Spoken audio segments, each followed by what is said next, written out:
Assalamualaikum warahmatullahi wabarakatuh. Saya Rina Aurelia dengan nomor 302120045 dari Prodi Seni Rupa ingin merangkum atau membahas rangkuman tugas dari pertemuan pertama sampai ke 15. Pada pertemuan pertama kita membahas mengenai teknologi digital, yakni teknologi digital sangat berdampak pada kehidupan manusia yang mana dapat mempermudah dalam pembelajaran, komunikasi, juga transaksi dan kegiatan ekonomi. Meski membawa banyak kemudahan, kita harus menggunakan teknologi digital secara bijak agar tidak menjadi ketergantungan terhadap teknologi tersebut. Teknologi seharusnya menjadi alat bantu dan bukan sepenuhnya menggantikan peranan manusia. Lalu pada pertemuan kedua ini mengenai revolusi industri 4.0 dan society 5.0. Revolusi 4.0 merupakan fase modernisasi produksi melalui otomatisasi AI dan Internet of Things or IoT. Dibandingkan revolusi sebelumnya seperti mesin uap, listrik, komputer, revolusi 4.0 lebih kompleks dan berdampak langsung pada tenaga kerja.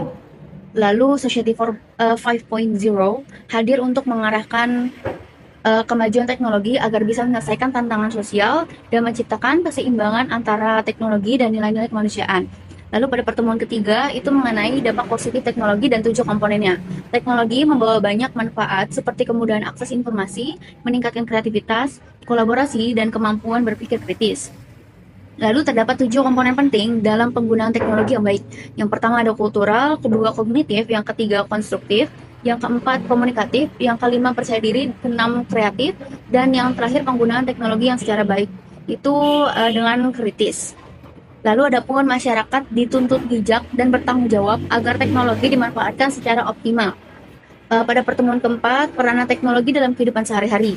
Teknologi membuat proses belajar dan bekerja jadi lebih efisien dan efektif.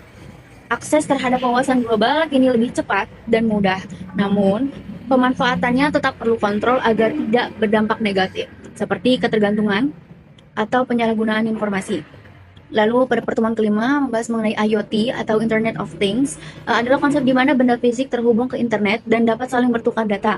Contohnya penggunaan sensor dalam mematikan lampu dari jarak jauh, sensor parkir, juga CCTV yang terhubung langsung terhadap toko maupun rumah sakit. Lalu adapun manfaat utamanya adalah efisiensi dan kenyamanan. Tetapi risiko seperti masalah keamanan dan privasi harus diperhatikan. Lalu pada pertemuan ke-6 kita membahas mengenai big data dan science dalam dunia seni atau prodi masing-masing mahasiswa. Big data merupakan kumpulan data besar dari sosial media, transaksi online, dan lain sebagainya. Dengan analisa data, seniman dapat mengetahui referensi audiens dan membuat karya yang lebih relevan. Profesi data science kini juga dapat bekerja sama dengan dunia seni untuk mengembangkan pendekatan kreatif berbasis data. Lalu pada pertemuan ketujuh yaitu e-commerce dan bisnis digital. E-commerce adalah transaksi jual beli menggunakan internet. Berbeda dengan e-business dan yang mencakup proses internal perusahaan, ada 8 kunci kesuksesan model bisnis e-commerce seperti value proposition, venue model, dan market strategy. Tren terbaru adalah meningkatkan mobile e-commerce menggunakan AI dan cloud computing.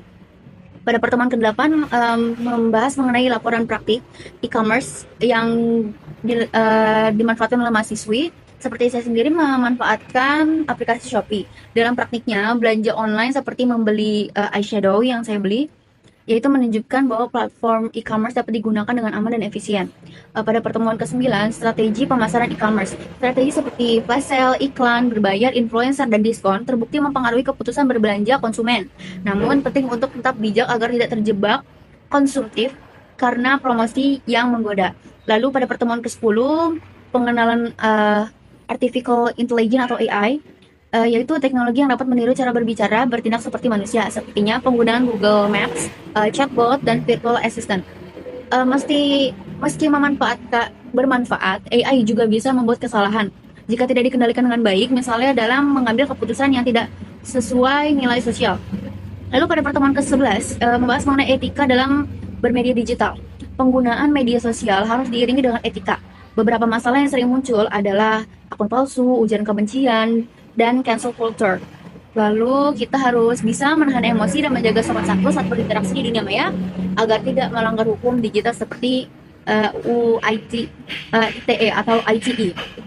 Lalu pada pertemuan ke-12 mengenai lisensi aplikasi dari UNES secara resmi, yang pertemuan ke-13 itu review UU ITE Information dan Transaksi Elektronik, yaitu mengatur aktivitas di dunia maya yang termasuk larangan terhadap penyebaran berita hoax, penghinaan, pencemaran nama baik, dan akses ilegal. Pelanggaran terhadap UU ini bisa dikenakan, pelanggaran terhadap UU ini bisa dikenakan sanksi pidana sehingga 8 tahun penjara dan denda sampai 2 miliar rupiah. Lalu pada pertemuan ke-14 kita membahas mengenai filter bubble dan echo chamber di sosial media. Sosial media sering menampilkan konten yang hanya sesuai dengan pandangan pengguna, menyebabkan seseorang terjebak dalam filter bubble atau echo chamber. Hal ini bisa mengurangi kemampuan berpikir kritis dan menimbulkan Hal ini bisa mengurangi kemampuan berpikir kritis dan menimbulkan polarisasi opini. Literasi digital diperlukan agar pengguna tetap terbuka terhadap informasi yang beragam. Lalu pada pertemuan terakhir itu review film bayangan, atau bisa kita bilang itu film pendek mengenai pinjol. Film ini memperlihatkan dampak negatif dari pinjaman online ilegal seperti bunga yang tinggi, ancaman penagihan, dan penyalahgunaan data. Tokoh utama terjebak karena terpengaruh lingkungan dan rasa takut ketinggalan.